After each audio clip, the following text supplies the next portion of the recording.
Hey, ConnectingDirectors.com readers. It's Ryan Thogmartin. Got a few cool things happening today, but first I want to do a quick video with Alex from Mesoloft. And Mesoloft is a relatively new company. They've been around for a few months, starting to target funeral directors and build a brand here in the funeral profession. And instead of me explaining what they do, it's probably a whole lot easier to let Alex do that. So Alex, welcome to ConnectingDirectors.com, and tell us a little bit about Mesoloft.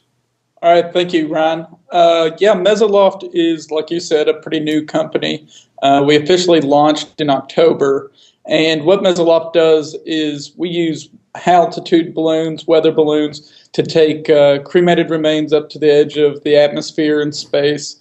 We usually take it between 15 and 20 miles up above the Earth's surface, and then we release the ashes. From that altitude, the ashes will fall pretty quickly initially because there's so little air there. Then as the ashes drift down, they'll get caught by the jet stream and wind currents that airplanes fly through, and those winds will really scatter the ashes. We basically used data that from volcanic eruptions where they find ash all over the world months later, years later, and we're dropping the ash from a similar height that volcanic ash gets to. So we know that ash is going to get carried all over the world and slowly come down. And one of the actually more interesting things that will happen is for rain or snow to develop, those water particles have to collect on dust or some kind of particulate. So as that ash comes down, water will actually collect on that particle, and your loved one will come down as rain or snow. And like I said, it's all over the world, over weeks, months, even years. It's actually some really complex computing that the NOAA does to basically track how volcanic ash comes down. The whole flight is recorded in HD. We have two different cameras providing two different angles. And then once the ash is released, we actually cut away from the balloon before it burst. Then the whole rig will come down under parachute, and we'll go recover that with the video, and then we'll distribute that to our customers. There's several options there with the videos. We can provide the raw video. We can do really edit it down. The whole process takes about 2 hours for our flights.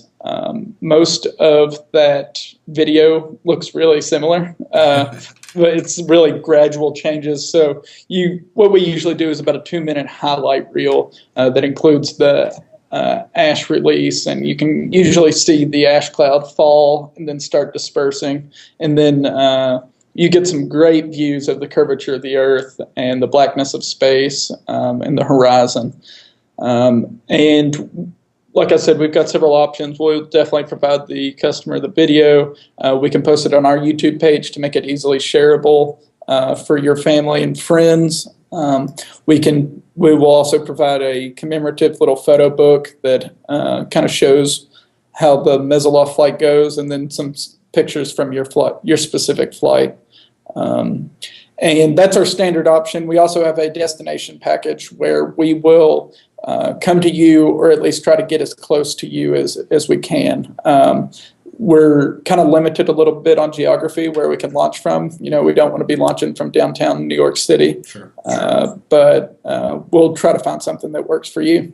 So that's pretty awesome. So I think one of the first questions that comes to mind, so as the ash is dispersed and it comes down as possible rain and snow, obviously, cremation kind of kills all DNA and contamination. So there's no environmental infractions or anything that happened from that.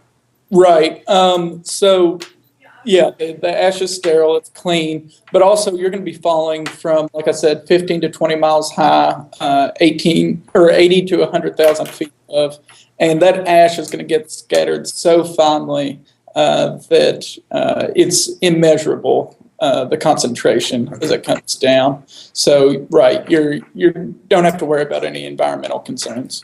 And So, as I said, we cut away from the balloon. That balloon is natural latex, which degrades okay. naturally very quickly.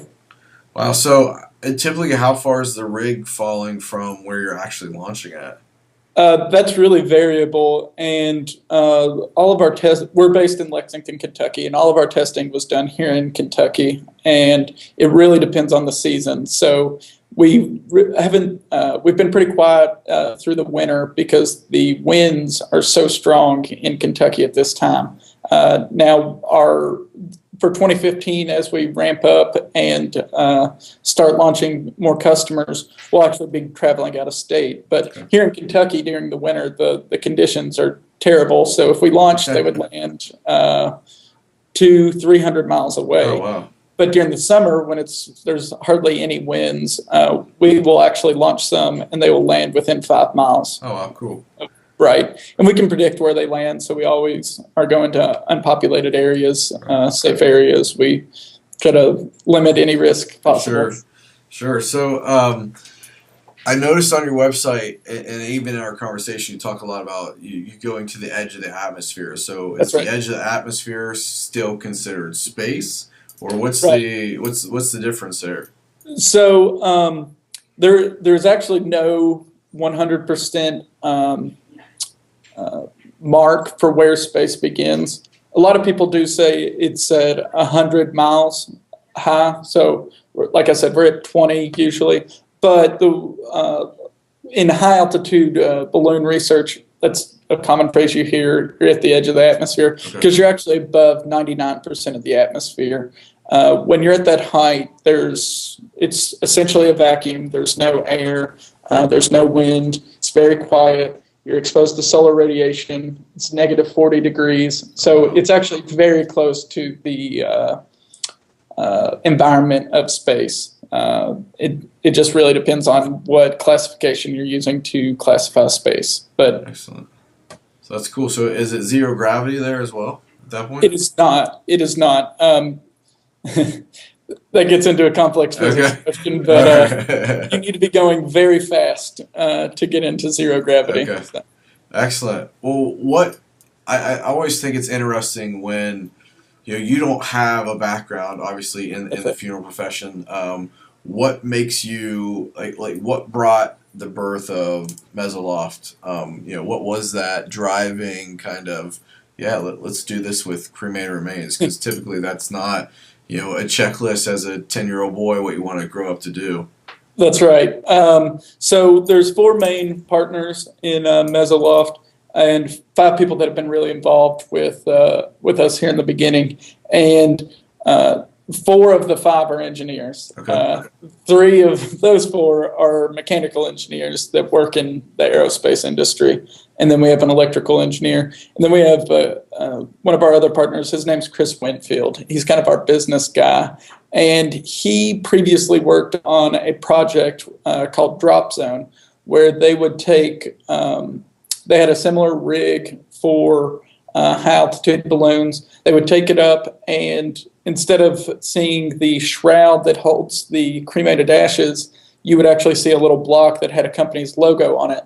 Oh, And cool. science classes or Girl Scout troops would sell these ad spots to local companies, and then the Girl Scouts or science class would actually participate in building the balloon, launching the balloon, recovering the balloon. So it's kind of a way of funding a little science project for the schools to do. And usually you would raise enough money to pay for something else Sure. that the troop or the school needed. So he was working with that here in Kentucky, and he kind of started thinking about other things you could do with that type of flight using those balloons. What could you do? And I don't know how, but he had the idea to drop cremated ashes. That was several years ago, and he got involved with some other things and kind of hadn't been thinking about it.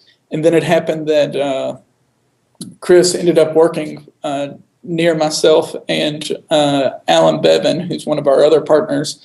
And we got talking about it about a year ago. It was about 13, 14 months ago. And we said, well, this sounds fun. Let's try. I'd actually done a lot of high altitude balloons in engineering school at UK. So I had the experience there. So we started testing last February, started doing test flights, flew a few test customers, and then that's where we were. And in October, we officially launched the balloon and the company. Nice.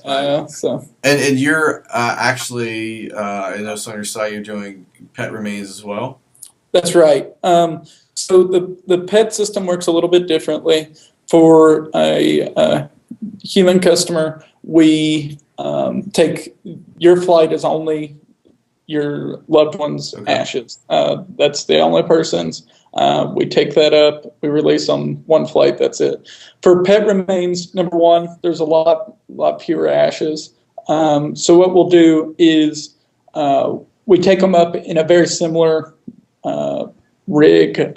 They're covered in the same kind of ornamental shroud is what we call it. But inside there will be 5 different containers that subdivide that. So your ashes aren't being commingled with other pets, but they are all released at the same time.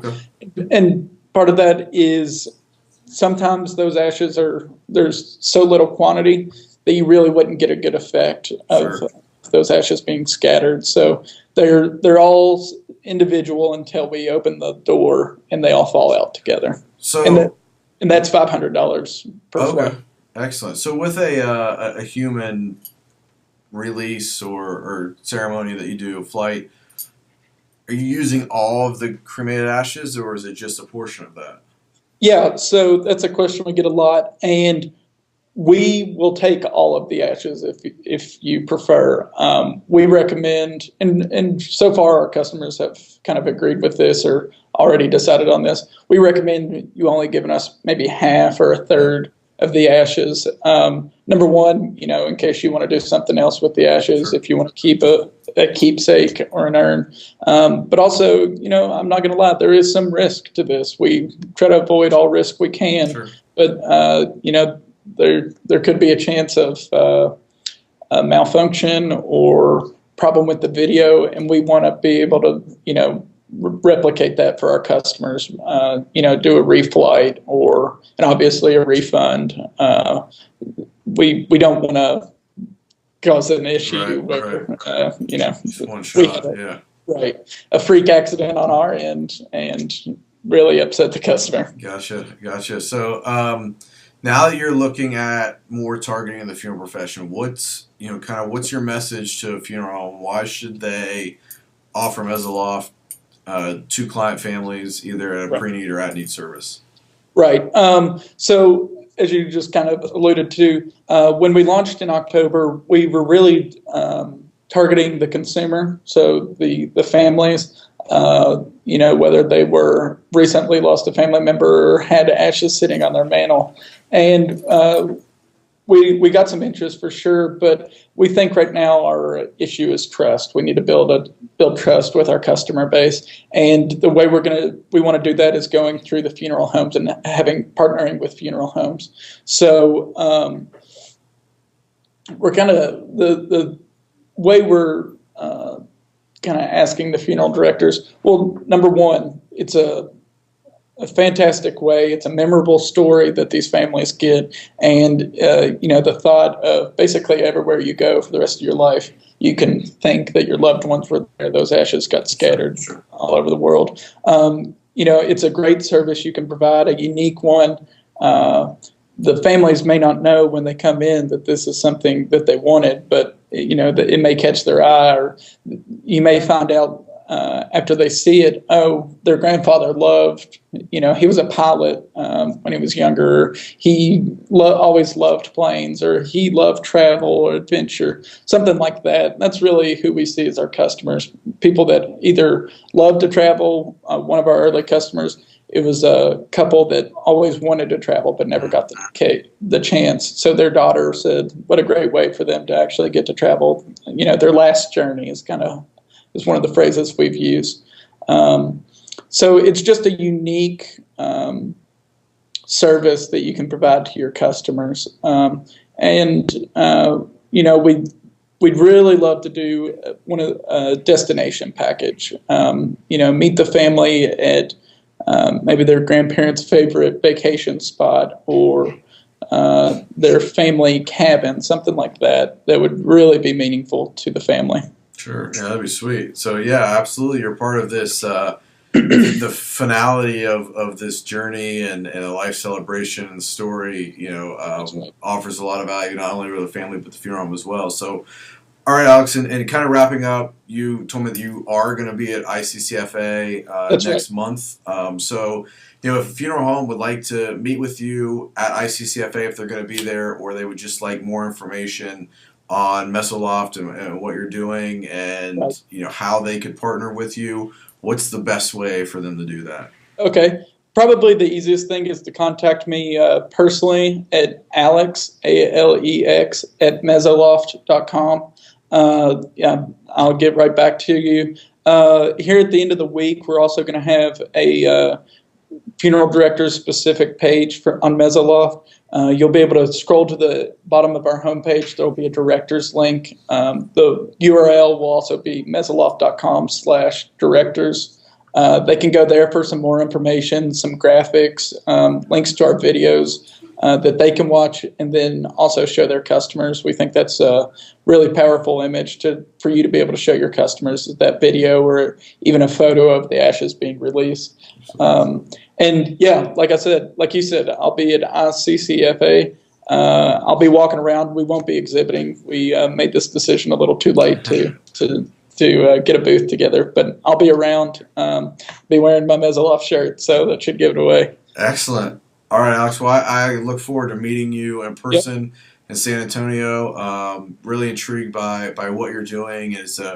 When I look at it from a funeral director's perspective, just being able to offer this to client families opens up, a value add that most funeral homes aren't going to have from a marketing standpoint for a funeral home. I'm Right. sure that it would create a lot of media buzz in a local town for a funeral home that Absolutely. would offer your services. So I like the approach. I like that there's a video along with it, and it's pretty impressive. Watching the videos that are on your site, and we shared one last week on Yep. connecting directors, and it got a lot of engagement. So obviously there is a market for what you're doing. There's buzz around it. It's innovative, and it's getting it to the right audience.